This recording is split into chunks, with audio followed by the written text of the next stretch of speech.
नमस्कार साथियों, स्वागत है आप सभी का आपके अपने इस चैनल फर्स्ट चॉइस अड्डा पर। दोस्तों, TGT PGT LT grade commerce classes शुरू हो चुके हैं। इस चैनल पर आप ज्वाइन कर सकते हैं, सब्सक्राइब कर सकते हैं और शेयर भी कर सकते हैं अपने फ्रेंड्स के साथ। ये हमारा प्रैक्टिस सेट 2 है। पहला प्रैक्टिस सेट आई होप आप लोगों ने देख लिया होगा अच्छे से और समझ लिया होगा। पेन और नोटबुक अपने साथ लेकर बैठा करिए। जो भी इंपॉर्टेंट क्वेश्चन लगे उसको नोट डाउन कर सकते हैं। पहला आपका सामने क्वेश्चन है, minimum number of members in a public company कितने होने चाहिए। मस्ट भी पूछा है, कितने होने चाहिए कम से कम। तो आई होप आप लोगों को, ज़्यादातर लोगों को इसका आंसर पता होगा। इसका ऑप्शन है ऑप्शन नंबर 3, यानी 7 मेंबर्स। 7 मेंबर्स कम से कम किसी भी पब्लिक कंपनी में होने चाहिए। There must be minimum 7 members, और अपर लिमिट तो इस में होती नहीं है। कितने भी हो सकते हैं। मिनिमम नंबर ऑफ डायरेक्टर्स की बात करें तो 3 होते हैं, और एक पब्लिक कंपनी को बनाने के लिए कम से कम 3 डायरेक्टर्स की ज़रूरत पड़ती है। मिनिमम शेयर कैपिटल जो है वो 5 लाख ज़रूरी होए रखी गई है।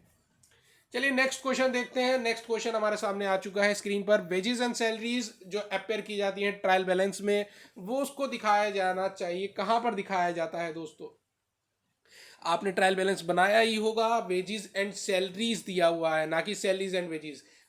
थोड़ा सा लिटिल बिट चेंज होता है। अगर सैलरीज एंड वेजेस दिया है तो वो आप प्रॉफिट एंड लॉस में दिखाते हैं, जाहिर सी बात है। पर अगर वेजेस से शुरुआत की गई है, वेजेस एंड सैलरीज दिया गया है, तो ये एक ये एक ट्रेडिंग अकाउंट का खर्चा है और इसको डेबिट साइड पे दिखाया जाता है। वेजेस एंड सैलरीज अपेयर की जाती हैं ट्रायल बैलेंस में एक खर्चों के रूप में, और वेजेस एंड सैलरीज को कंपनी के द्वारा दिखाया जाता है हर साल। They are to be shown on the debit side पर दिखाया जाता है ट्रेडिंग अकाउंट के। ये सारे के सारे जितने भी खर्चे होते हैं, लॉसेज होते हैं, उन सबको डेबिट में दिखाया जाता है नॉमिनल रूल के अकॉर्डिंग। और वेजेस एंड सैलरीज एक रिम्यूनरेशन है जो फैक्ट्री वर्कर्स को दी जाती है। जितने भी फैक्ट्री से रिलेटेड खर्चे होते हैं वो सब ट्रेडिंग अकाउंट में आते हैं, और आई होप आप समझ गए होंगे। नेक्स्ट क्वेश्चन हमारे सामने आ चुका है, ग्रॉस प्रॉफिट। ग्रॉस प्रॉफिट किसके बराबर है? यानी आपको बेसिकली आपसे एक फॉर्मूला पूछ रहा है छोटा सा, आप लोगों को पता होना चाहिए। इस फॉर्मूले को आपको अप्लाई करना पड़ता है। क्वेश्चंस आते हैं ग्रॉस प्रॉफिट से रिलेटेड। ग्रॉस प्रॉफिट का फॉर्मूला है सेल्स में से cost of goods sold minus कर देना। जी हाँ दोस्तों, रेवेन्यू में से cost of goods sold minus कर देना। रेवेन्यू में उनको सेल्स बोलने की बात है। ग्रॉस प्रॉफिट जो है वो बराबर होता है नेट सेल्स के, और उसमें से माइनस करना होता है कॉस्ट ऑफ गुड्स सोल्ड। जी हाँ दोस्तों, नेट सेल्स जो है वो इक्वल होता है टोटल ग्रॉस सेल्स का, और उसमें से अगर आपके पास रिटर्न इनवार्ड्स है तो उसको भी आपको माइनस करना है, या डिस्काउंट अलाउड है उसको भी लेस करना होता है टोटल ग्रॉस में से, तभी नेट निकल कर आता है। मतलब जाहिर सी बात है, ग्रॉस में से कुछ चीज़ आप माइनस करते हैं तब आपके पास नेट आती है। और the information about gross profit and net sales is normally available from income statement of the company. तो इनकम स्टेटमेंट से आपको ये इन्फॉर्मेशन मिलती है। किससे? इनकम स्टेटमेंट से, ग्रॉस प्रॉफिट की या नेट सेल्स की। चलिए नेक्स्ट देखते हैं, लाइबिलिटी। पार्टनर की लाइबिलिटी फर्म में कैसी होती है?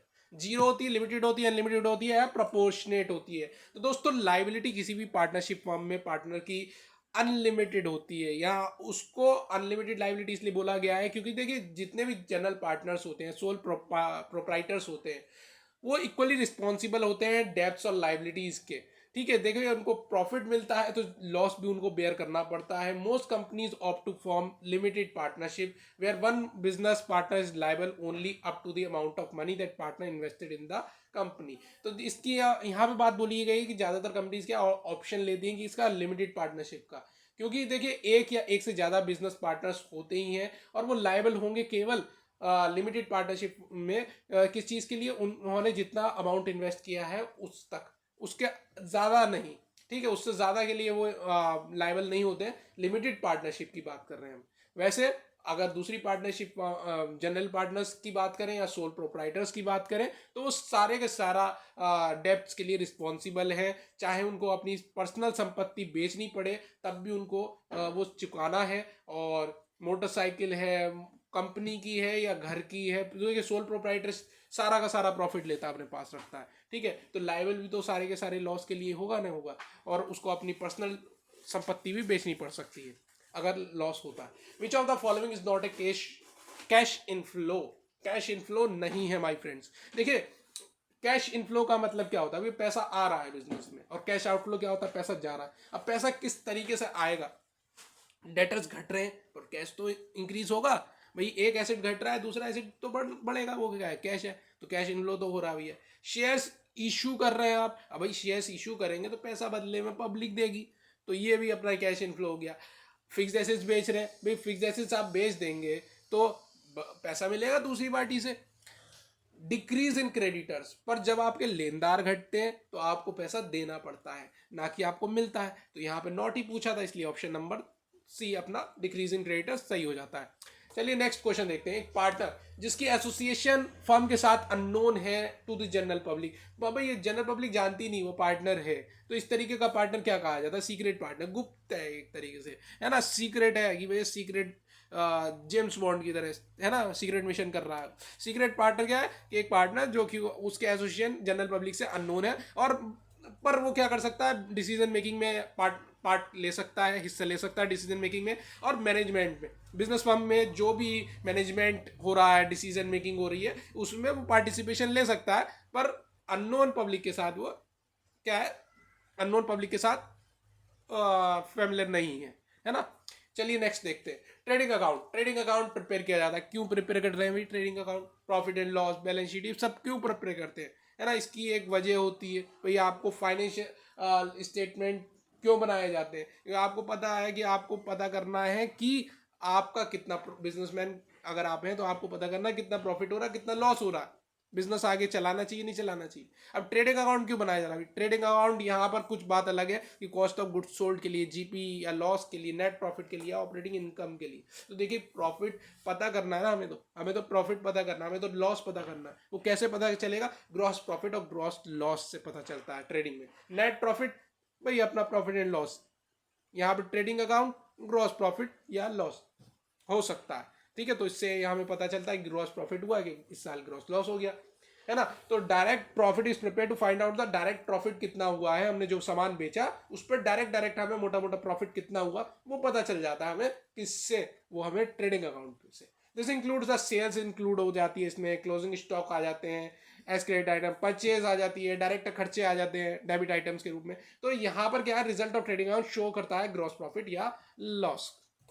चलिए accounting entry for recording the payment of telephone bill are, भाई अकाउंटिंग एंट्री आपको रिकॉर्ड करनी है, टेलीफोन बिल को पेमेंट पे करने की अकाउंटिंग एंट्री रिकॉर्ड करनी है। कैसे रिकॉर्ड करेंगे भाई साहब आप, आपको देखिए सिंपल सा रूल होता है भैया, खर्चा है, टेलीफोन बिल का एक पेमेंट क्या है, खर्चा है, और खर्चे को हम क्या करते हैं भैया, डेबिट करते हैं, और डेबिट करेंगे और कुछ तो अपने पास से जाएगा भैया, खर्चा कम कर रहे हैं तो पैसा जाएगा अपने पास से, या तो कैश के रूप में जाएगा या बैंक के रूप में जाएगा। तो telephone charges account debit to cash या बैंक अकाउंट, इसकी सिंपल सी एंट्री हो जाएगी, कोई ज़्यादा रॉकेट साइंस नहीं है। नेक्स्ट क्या है, क्वेश्चन नंबर 9 की तरफ देखते हैं। Double entry system, book keeping system, हम जानते ही हैं भाई double entry book keeping system को, ये आया किसकी वजह से, किसने दिया था ये, तो देखिए स्टीवेंसन, विल्सन, लुका पाचियोली या चर्चिल।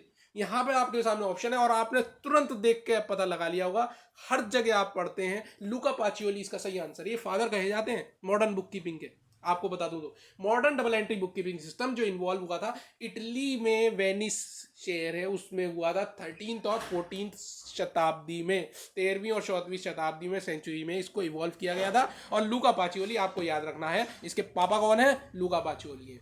चलिए नेक्स्ट क्वेश्चन पे आते हैं। ट्रायल बैलेंस प्रिपेयर किया जाता है to check the accuracy of trial balance, भैया ट्रायल बैलेंस क्यों बनाया जा रहा है, ताकि एक्यूरेसी पता चल सके एक्यूरेसी किस चीज की, लेजर अकाउंट बैलेंसेस की, यानी ट्रायल बैलेंस से पहले क्या बन रहा है, लेजर बनते हैं सब अकाउंट्स के, और लेजर अकाउंट्स के जो बैलेंसेस होते हैं उनकी एक्यूरेसी पता करने का काम कौन करता है, ट्रायल बैलेंस करता है। यहाँ पे पता चलती है debit and credit balance of various accounts of ledger, यानी जितने जितने तरह के राम शाम सेल्स परचेज, ये जितने तरह के जो भी खाते बन रहे हैं, इस तरह के हजारों खाते बन रहे हैं, उनके लेजर बन रहे हैं, उस लेजर के डेबिट और क्रेडिट बैलेंस पता चल सके और उनकी पता चल सके कि वो सही है या नहीं है, वो हमें ट्रायल बैलेंस बताने का काम करता है। तो both the debit and credit columns of the trial balance must tally, हाँ टैली जरूर होने चाहिए भैया, क्योंकि हर एक डेबिट का एक क्रेडिट होता है, आप सब जानते हैं कि भैया हर एक डेबिट का एक क्रेडिट होता है और डेबिट क्रेडिट बराबर होना बहुत जरूरी है।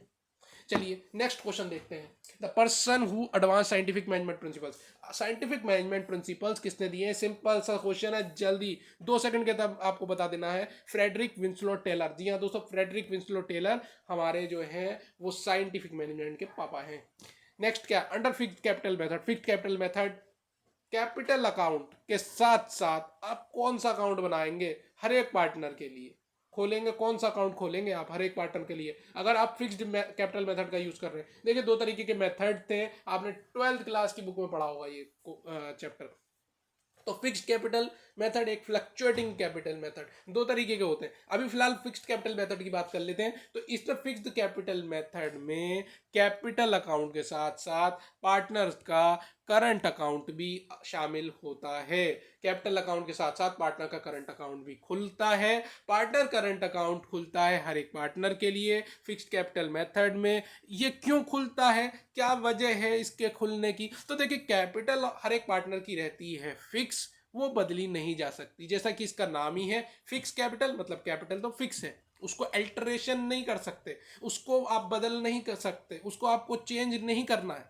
ऑल अदर ट्रांजेक्शन, जितने भी लेन देन होते हैं इंट्रोडक्शन के सिवा या विड्रॉल, कैपिटल के विड्रॉल के सिवा, यानी विड्रॉल ऑफ कैपिटल को निकाल दिया जाए, इंट्रोडक्शन को निकाल दिया जाए, कैपिटल के इंट्रोडक्शन को निकाल दिया जाए, तो जितने भी लेन देन हो रहे हैं इंटरेस्ट ऑन ड्राइंग से रिलेटेड, कैपिटल से रिलेटेड, पार्टनर्स के सैलरी से related, share of cap profit से रिलेटेड, रिकॉर्ड किए जाते हैं पार्टनर्स के करंट अकाउंट में।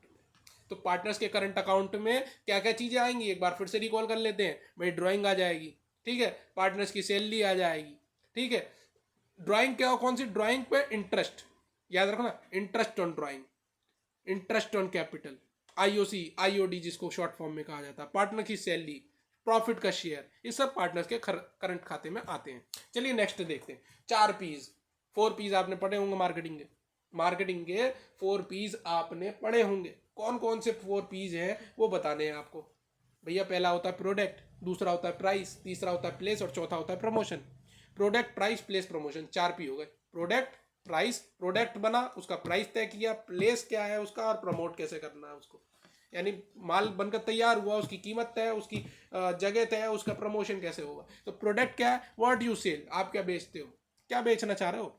कुड भी फिजिकल गुड्स, कुछ गुड्स तो होंगे, लैपटॉप बेचना, बना के बेच रहे हो, मोबाइल बना के बेच रहे हो, क्या बेच रहे हो? कुछ सर्विस दे रहे हो, मोबाइल लैपटॉप को सही करने वाली सर्विस दे रहे हो, एसी बना लिया, एसी को सर्विस, एसी की सर्विस दे रहे हो क्या? कुछ कंसल्टेशन प्रोवाइड कर रहे हो क्या? तो वो प्रोडक्ट में आती है। प्राइस की बात करते हैं, how much do you charge, आप कितना चार्ज करोगे। How does the impact, how your customers view your brand, आपके कस्टमर्स ब्रांड को किस तरीके से देखते हैं, है ना भाई। कितना चार्ज करोगे उस प्राइस, उस सर्विस को दे रहे हो, उस प्रोडक्ट को बेच रहे हो, तो कितना चार्ज करोगे, उसका इम्पैक्ट कस्टमर्स पर कैसे पड़ेगा, है ना। उस ब्रांड को कस्टमर्स किस तरीके से देखेंगे, वो सब कुछ प्राइस में आ जाता है। प्लेस की बात करते हैं, आप प्लेस किधर अपना प्रोडक्ट प्रमोट करना चाहते हो, किस जगह, है ना भैया। उस बंदे तक माल पहुंचाना जिसको उस चीज की जरूरत है, लैपटॉप की जरूरत जिस जगह है उसको वहां पहुंचाना, है ना। मोबाइल जिस क्षेत्र में जिस तरह के लोग मोबाइल यूज करते हैं उस क्षेत्र में उस तरह के मोबाइल पहुंचाना, है ना। Where do your ideal customers go to find information about your industry, आपके आइडल कस्टमर्स फाइंड करेंगे इंफॉर्मेशन, है ना, आपकी इंडस्ट्री के बारे में पता करेंगे। तो आइडल कस्टमर्स पता कैसे करेंगे इंफॉर्मेशन को, इंडस्ट्री के बारे में कैसे पता चलेगा उन्हें, ये प्लेस की बात। प्रमोशन की, how do your customers find about you, कैसे आपके कस्टमर्स को पता चलेगा आपके बारे में, पहुंचाओगे ना, magazines, newspapers, TV, television, WhatsApp, तरह तरह के सोशल मीडिया के प्लेटफॉर्म्स के जरिए तो पहुंचाओगे, प्रमोट करोगे। स्ट्रेटजीज कौन कौन सी यूज करोगे, क्या वो स्ट्रेटजीज इफेक्टिव होंगी जो भी आप यूज करेंगे, जो भी आप प्लान स्ट्रेटजीज बनाएंगे, जो भी आप रणनीति तैयार करेंगे उन प्रोडक्ट्स को प्रमोट करने के लिए, क्या वो इफेक्टिव होंगी, ये सब इसमें सोचना पड़ता है। तो आपको प्रोडक्ट भी सोचना है, प्राइस भी सोचना है, प्लेस कहाँ कौन सा प्रोडक्ट किस जगह पहुंचाना है, लोग किस लोगों तक पहुंचना है वो प्रोडक्ट, वो चीज़ तय करनी, प्रमोशन तय करना कि किस तरीके से आपको प्रमोट करना है, सब आता है। चलिए अब बात करते हैं नेक्स्ट क्वेश्चन की, कोऑर्डिनेशन। जी हाँ दोस्तों, कोऑर्डिनेशन, जैसे मसालों के बिना सब्जी बेकार है ना। जैसे सब्जी में नमक नहीं हो तो क्या सब्जी अच्छी लगेगी? नहीं ना। ऐसी कोऑर्डिनेशन भी एक इजेंस है। क्या है? इजेंस है।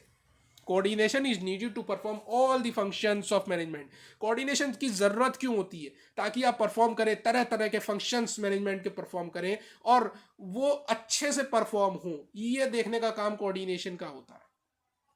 आप जितने भी बिजनेस में मैनेजमेंट में फंक्शंस हो रहे हैं ना, मैनेजमेंट के चल रहे हैं, अब फंक्शन कौन कौन से चलेंगे? Planning, organizing, staffing, directing, controlling, इस सारे के सारे फंक्शंस हैं जो इंपॉर्टेंट फंक्शंस कहे जाते हैं मैनेजमेंट के, प्रबंधन के।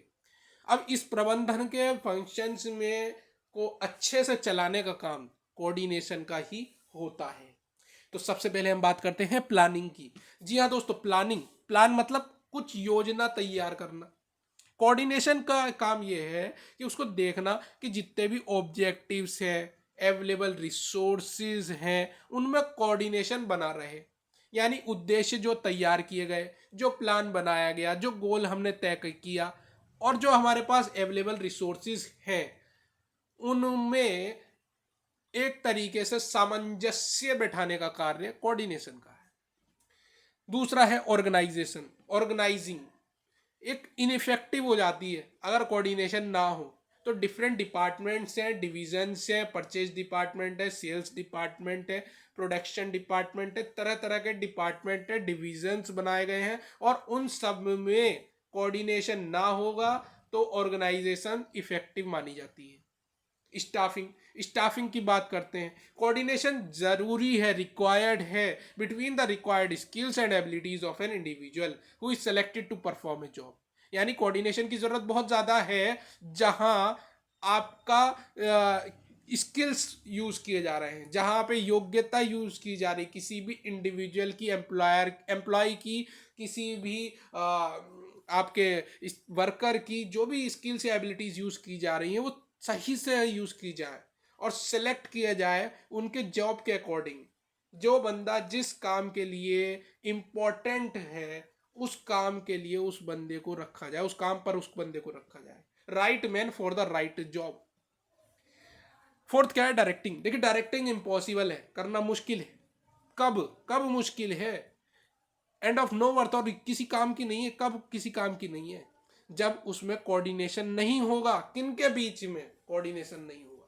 सुपीरियर्स के बीच में और सबऑर्डिनेट्स के बीच में, यानी जो मैनेजर है उसके बीच में और वर्कर के बीच में।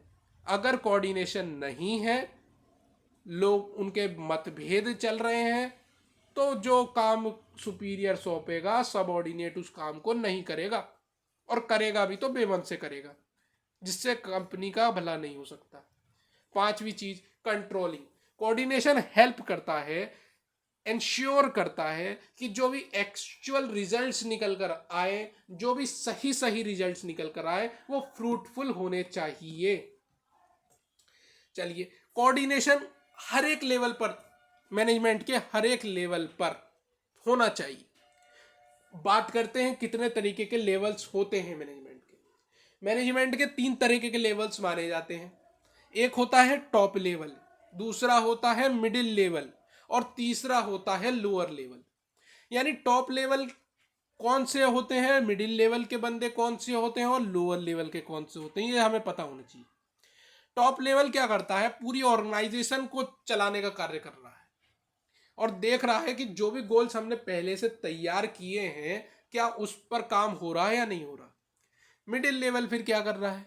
मिडिल लेवल कोऑर्डिनेट कर रहा है सारी एक्टिविटीज को, जो भी डिपार्टमेंट्स हैं, तरह तरह के जो डिपार्टमेंट्स हैं, छोटे बड़े जो भी डिपार्टमेंट्स बनाए गए हैं टॉप लेवल के द्वारा, वो मिडिल लेवल क्या करता है? इंश्योर करता है कि उनके बीच में कोऑर्डिनेशन बना रहे, काम सही से चलता रहे। और लोअर लेवल क्या कर रहा है? लोअर लेवल देख रहा है कि जो वर्कर्स हैं उनकी एक्टिविटीज सही से हो रही हैं या नहीं हो रही हैं, और गोल्स को अचीव कराने का मुख्य कारण जो होता है वो वर्कर्स ही होते हैं। वर्कर्स अच्छे से काम करेंगे, गोल कंप्लीट होगा। वर्कर्स ही काम नहीं कर रहे, बंद कर देंगे तो बिजनेस तो ठप हो जाएगा। तो वर्कर्स जो है वो एक अच्छी कड़ी मानी जाती है, एक चलाने का काम करती है। अब आते हैं अपने नेक्स्ट क्वेश्चन पे। Vouching salary register should be compared with. बताइए, वाउचिंग के अंदर आप जो सैलरी रजिस्टर है वो कंपेयर करेंगे किसके साथ? सैलरी रजिस्टर कंपेयर किया जाएगा कैश बुक के साथ। किसको कितनी सैलरी पहुंची, किसको कितनी नहीं पहुंची, क्या उसमें कोई डिफरेंसेस तो नहीं थे। ये ऑडिटर का काम है, ऑडिट करता है वो और पता करता है। चलिए आगे देखते हैं। पब्लिक प्राइवेट पार्टनरशिप, जिसको कहते हैं पीपीपी मॉडल। क्या कहा जाता है? PPP model, public private partnership, 3P model बोल सकते हैं आप। ये डिजाइन किया जाता है प्राइमरीली किस तरह के डेवलपमेंट डिपार्टमेंट के लिए? भैया इसको डिजाइन किया गया है, पीपीपी मॉडल को फंडिंग मॉडल कहा गया। क्या कहा गया इसको? फंडिंग मॉडल कहा गया है फॉर पब्लिक इंफ्रास्ट्रक्चर प्रोजेक्ट्स के लिए, इनिशिएटिव्स के लिए। जैसे जो नए नए टेलीकम्युनिकेशन सिस्टम्स होते हैं ना, जो पब्लिक ट्रांसपोर्टेशन सिस्टम्स होते हैं, एयरपोर्ट हो गया, पावर प्लांट हो गया, यहाँ पे ये कार्य करता है। ठीक है, तो ये पब्लिक के लिए काम कर रहा है, पब्लिक इंफ्रास्ट्रक्चर प्रोजेक्ट्स के लिए काम कर रहा है। इनिशिएटिव इसका ये है कि जितने भी नए टेलीकम्युनिकेशन सिस्टम्स हैं, पब्लिक ट्रांसपोर्टेशन सिस्टम्स हैं, एयरपोर्ट है, पावर प्लांट है, वहां पे ये सही से काम करे। पीपीपी मॉडल एक अरेंजमेंट है गवर्नमेंट और प्राइवेट सेक्टर के बीच का for the provisions of public assets और पब्लिक सर्विसेज। यानी जो भी पब्लिक एसेट्स हैं, पब्लिक सर्विसेज हैं, वो अच्छे से उसका प्रोविजन बना रहे हैं और अरेंजमेंट है एक तरीके से गवर्नमेंट और प्राइवेट के सेक्टर के बीच में। पीपीपी मॉडल अलाउ करता है जितने भी लार्ज स्केल के प्रोजेक्ट्स बनते हैं, गवर्नमेंट प्रोजेक्ट्स जैसे कि रोड है, ब्रिज है, हॉस्पिटल है, वो कंप्लीट होने चाहिए प्राइवेट फंडिंग के साथ, है ना। यानी उसमें प्राइवेट पैसा भी लग रहा है, पब्लिक पैसा भी लग रहा है। गवर्नमेंट के पास इतना पैसा होता नहीं, कहाँ से लाएगी सारा पैसा उठा के, है ना, अपनी जेब से थोड़ी दे देगी। तो उसके लिए प्राइवेट फंडिंग भी ज़रूरी होती है। और इतने बड़े बड़े जो प्रोजेक्ट्स होते हैं जैसे रोड्स है, ब्रिजेस है, हॉस्पिटल्स है, ये अपने आप में गवर्नमेंट पूरा नहीं कर सकती है, इसके लिए प्राइवेट फंडिंग की ज़रूरत होती ही होती है। नेक्स्ट क्या है, देखिए फंड यूज किया जाता है फंड फ्लो स्टेटमेंट में। कैसे यूज किया जाएगा फंड फ्लो स्टेटमेंट में फंड को? फंड का मतलब क्या है, तो देखो समझो। फंड फ्लो स्टेटमेंट एक स्टेटमेंट है in which the changes in the financial position of a business units are studies. यहाँ पे जितनी भी फाइनेंशियल पोजीशन में चेंजेस हो रहे हैं, बदलाव आ रहे हैं ना, उस सबको स्टडी किया जाएगा।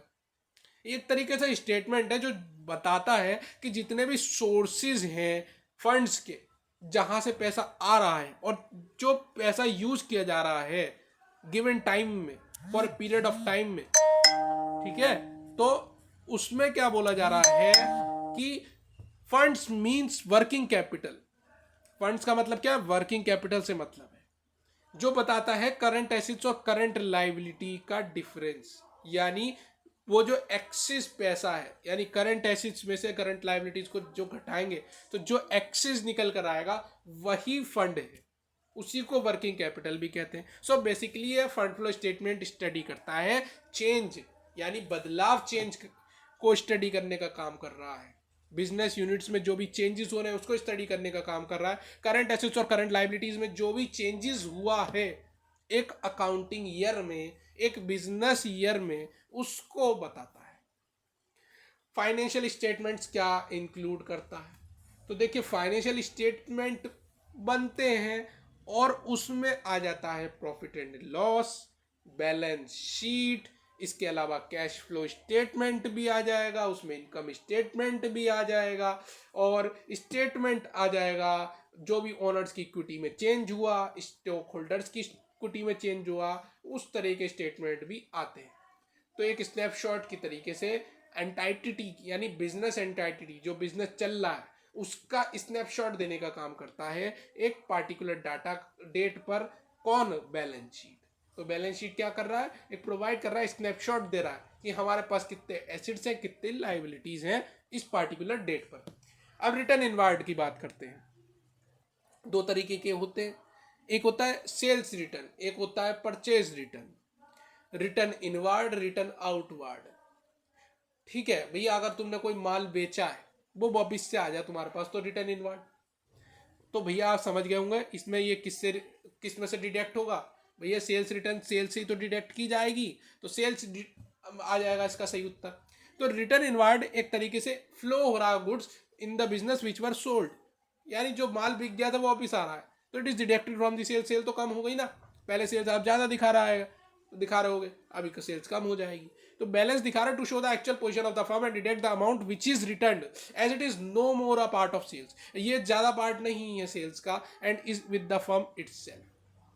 तो यहाँ पर क्या बोली गई, मैंने क्या पढ़ दिया इतनी जल्दी जल्दी, समझिए कि ये डिडक्ट होता है सेल्स में, और बैलेंस जो होता है वो शो करता है एक्चुअल पोजीशन फर्म की, यानी फर्म की एक्चुअल पोजीशन अभी क्या है, कितनी सेल हो गई है। जब आप घटा देंगे ना, जो माल वापस आ गया सेल्स में से घटा देंगे, तो आपको पता चलेगा कि एक्चुअल पोजीशन क्या है फर्म की, एक्चुअल सेल्स कितनी हुई है। Deduct the amount which is return, जो भी माल अमाउंट जो है वो डिडक्ट कर देना है, रिटर्न जो भी हुआ है, it is no more part of sales, तो सेल्स का तो वो पार्ट रहा नहीं, तो उसको घटा के दिखा देना। पहले आप 50,000 की सेल दिखा रहे थे, 5,000 का माल वापस आ गया, तो 5,000 घटा दीजिए सेल्स में से, तो अब 45,000 की सेल मानी जाएगी, ना कि 50,000 की, क्योंकि अब तो माल वापस आ गया, वो बिका ही नहीं, पार्टी ने वापस कर दिया सामने वाले ने।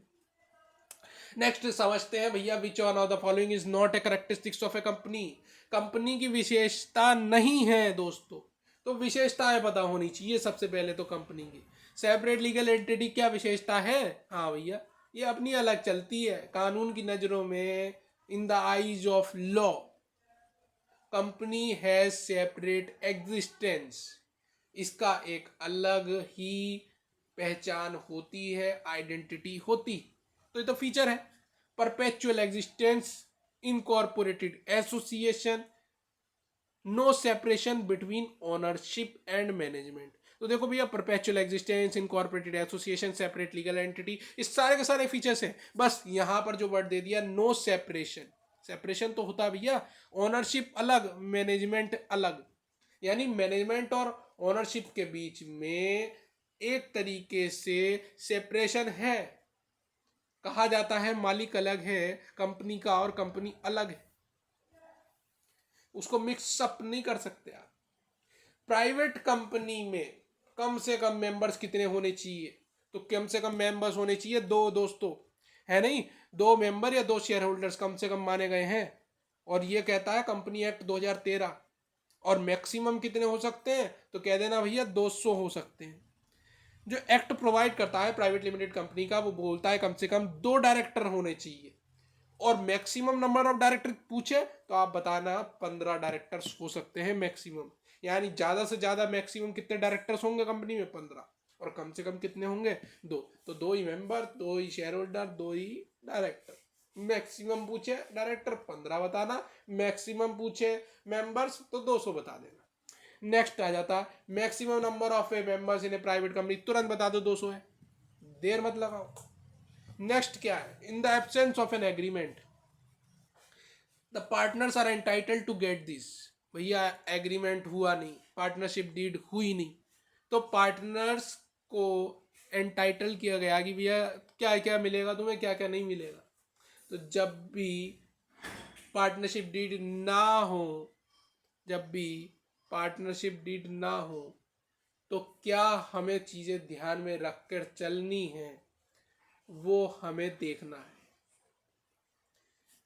अब समझो इस चीज को, पार्टनरशिप डीड होता क्या है और ये कैसे काम करता है, किस चीज के लिए बना है। पार्टनरशिप डीड एक तरीके से रिटन लीगल डॉक्यूमेंट है, यानी एक ऐसा डॉक्यूमेंट है जो लिखित में होता है, हालांकि कई जगह ओरल भी होता है पर उससे झगड़े होने के चांसेस बने रहते हैं। रिटन हो तो बहुत अच्छा है, इससे क्या है, अननेसेसरी जो मिसअंडरस्टैंडिंग होती है, हैरेसमेंट हो जाती है बाद में चल के, अनप्लीजेंटनेस होती पार्टनर्स में, वो खत्म हो जाती है। किसी तरह का झगड़ा विवाद होगा ही नहीं अगर कोई चीज़ लिखित में होगी। ओरली बोल दोगे तो कल को मुकर भी सकता है सामने वाला बंदा, वो बोलेगा भैया मुझे तो 50,000 के प्रॉफिट के लिए बात हुई थी, मुझे तो 70,000 की सैलरी देने की बात हुई थी। लिखित में होगा तो तुरंत दिखा देगा कि हाँ देख भाई तेरी सैलरी इतनी तय हुई थी, तूने साइन भी किए थे, है ना। तो पार्टनरशिप डीड होनी बहुत जरूरी है, और वो भी रिटर्न में हो। Partners can make or insert clauses in the partnership deed. हाँ ये है कि ऐसा नहीं कि भैया बिल्कुल पक्की तौर पे हो गया काम, ऐसा नहीं, आगे चल के कुछ बदलाव करने हो तो सर्व सहमति से बदलाव भी हो सकते हैं क्लॉजेज को लाके। किसी केस में अगर partner does not make agreement और डीड, अगर किसी केस में पार्टनर, अगर किसी केस में पार्टनर्स ने एग्रीमेंट या डीड नहीं ली, then partners are entitled for interest on loans and advances and their profit sharing ratio will be equal. यहाँ पे बात क्या बोली गई कि भैया पार्टनर्स को एंटाइटल किया जाएगा इंटरेस्ट ऑन लोन्स के लिए, 6% का होता है, वो भी बता दूं मैं। और प्रॉफिट शेयरिंग रेशियो पीएसआर की बात करें तो बराबर बराबर है, यानी जो रेशियो है प्रॉफिट शेयरिंग का वो बराबर बराबर बांटा जाएगा, सभी को बराबर बराबर प्रॉफिट दिया जाएगा। अगर पार्टनरशिप डीड नहीं हुई है तो सैलरी तो दी ही नहीं जाएगी, कमीशन तो दिया ही नहीं जाएगा। अगर डीड नहीं है रिटर्न में, तो कोई डीड नहीं हुई है किसी प्रकार की, ना सैलरी दो ना कमीशन दो, प्रॉफिट दे दो बराबर बराबर, और इंटरेस्ट ऑन लोन 6%, बात खत्म। अब आगे क्वेश्चन आ गया भैया आपके पास, ए और बी कैपिटल लाते हैं फर्म में, उनके प्रॉफिट शेयरिंग रेशियो है 2:3। ए लाया 50,000, बी कितनी कैपिटल लाएगा ये बताना आपको। भैया सिंपल सा है, तुरंत बता दियो, 75,000 रुपये है ना। 2 शेयर के लिए 50,000, 3 शेयर के लिए कितनी हो गई, 50,000 को भाग दो 2 से, 3 से गुणा कर दो, 75,000 आंसर हो गया, सिंपल। कोई टेंशन वाली बात तो हुई नहीं। Minimum number of partners to constitute a partnership firm must be, कम से कम पार्टनर्स पार्टनरशिप फर्म में कितने होने चाहिए। तो दोस्तों कम से कम पार्टनर पार्टनरशिप फर्म में 2 हो सकते हैं। इंडियन पार्टनरशिप एक्ट की बात करें 1932 के, तो वो कहता है कि सेक्शन जो 4 है, सेक्शन जो 4 है इंडियन पार्टनरशिप एक्ट 1932 का सेक्शन 4 ये कहता है, डिफिनेशन देता है, क्या देता है, डेफिनेशन देता है पार्टनरशिप की। कहता है कि भैया पार्टनरशिप के बीच में जो रिलेशनशिप होगा वो सर्वसहमति से होगा, प्रॉफिट जो बांटा जाएगा वो सब में बांटा जाएगा, कैरिड ऑन बाई ऑल, और कैरिड किया जाएगा सभी के द्वारा, पार्टनरशिप फर्म चलेगी, और any one of them acting for all. इसका मतलब ये है कि पार्टनर जो है वो एजेंट भी है और बॉस भी है, समझ रहे हो, किसी की एब्सेंस में दूसरा काम करेगा, अगर वो जा रहा है तो दूसरा काम करेगा उसके बदले। In order to form a partnership there should be at least 2%, 2% तो लाने पड़ेंगे अगर तुम्हें पार्टनरशिप बनानी है, और उनका गोल एक होना चाहिए, ऐसा नहीं कि 10 गोल लेके चल रहे हैं, है ना।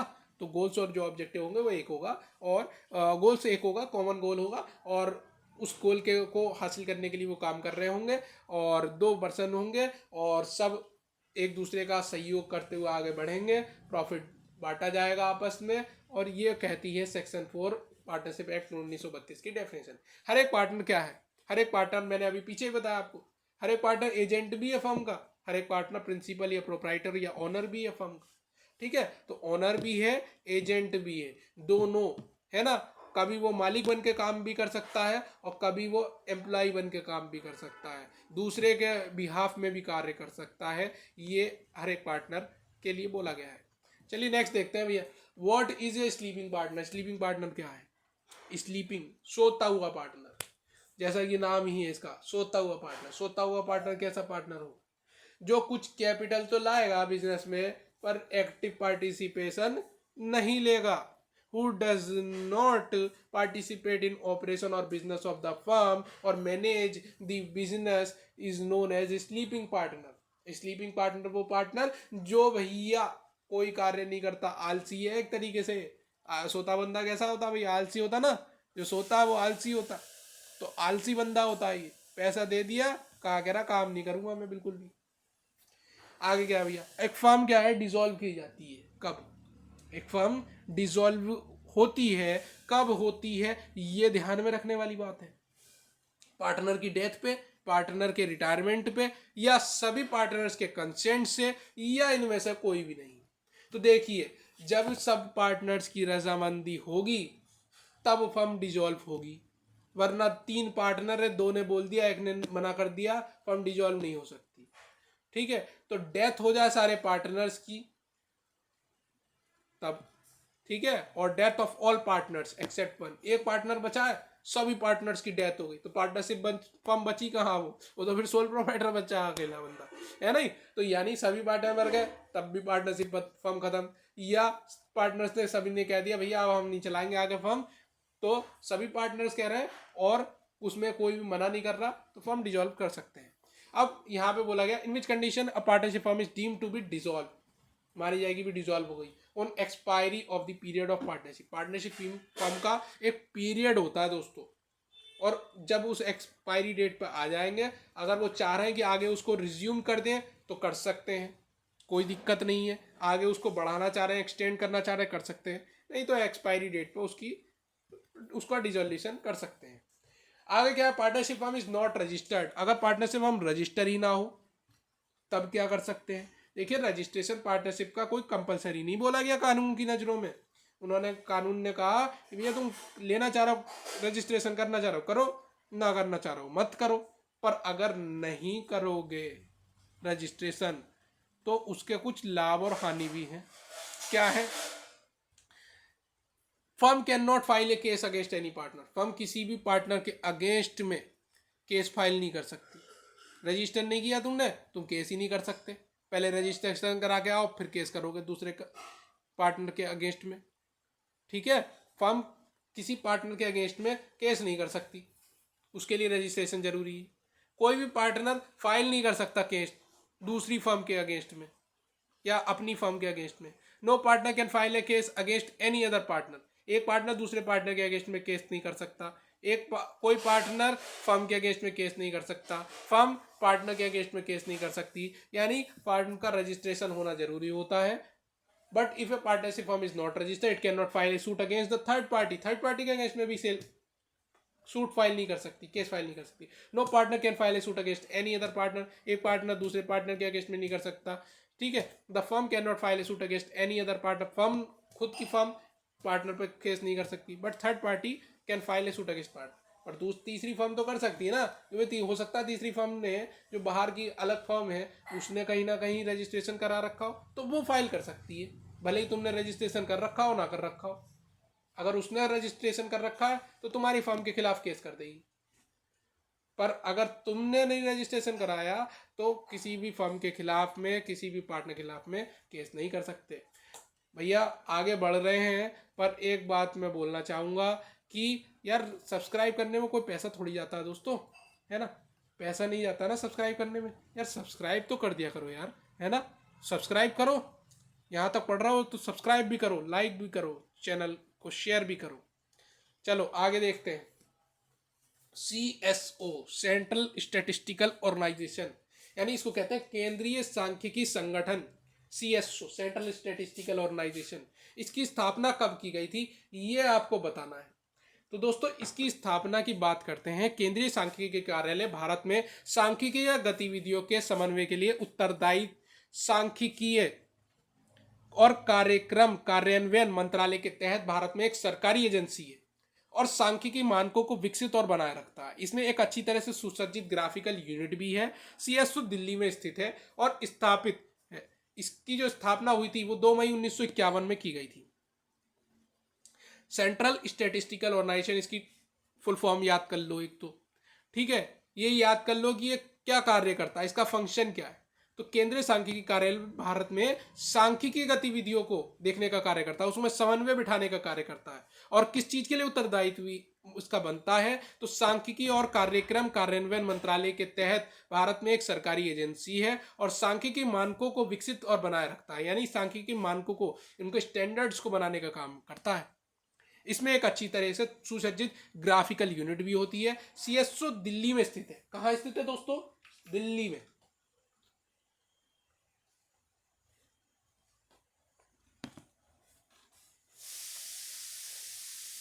इसकी स्थापना हुई थी 2 मई 1951 में।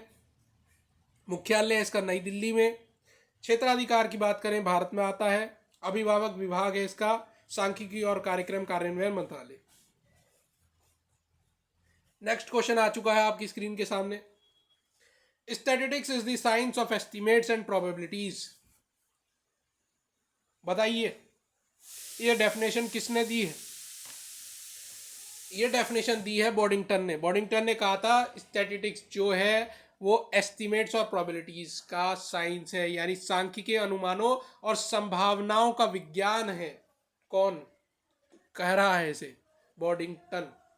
और वॉल्स और रॉबर्ट्स ने बोला था स्टैटिस्टिक्स एक बॉडी है मेथड्स ऑफ डिसीजन मेकिंग की in the face of uncertainty. चलिए नेक्स्ट देखते हैं। Who said statistics has been defined as the science of counting. Science of counting सांख्यिकी गणना अथवा माध्यों का विज्ञान है। ये किसने बोला है? तो ये A.L. बाउली ने बोला है। स्टैटिस्टिक्स अफेक्ट होते हैं to a marked extent by multiplicity of causes. Statement has been given by. Statistics affect होते हैं to a marked extent by multiplicity of causes. Statement दिया गया, किसने दिया है? ये दिया है हॉरेस सेक्रिस्ट ने। जी हाँ दोस्तों, स्टैटिस्टिक्स इज रिगार्डेड, इसको रिगार्डेड माना गया, एग्रीगेट ऑफ फैक्ट्स के रूप में इसको लिया गया। Affected to a marked extent by multiplicity of causes, numerically expressed और estimated according to a reasonable standard of accuracy, collected in a systematic manner for a predetermined purpose and placed in a relation to other. यानी बोला गया कि statistics एक regard किया गया है aggregate of facts के रूप में माना गया है इसको, और यहाँ पर बोला गया है कि न्यूमेरिकली एक्सप्रेस किया गया है, एस्टिमेट किया गया है according to a reasonable standard of accuracy, collected in a systematic manner for a predetermined purpose and. चलो आज इसे यहीं रखते हैं, मुझे पानी भी पीना है, गला सूख रहा है।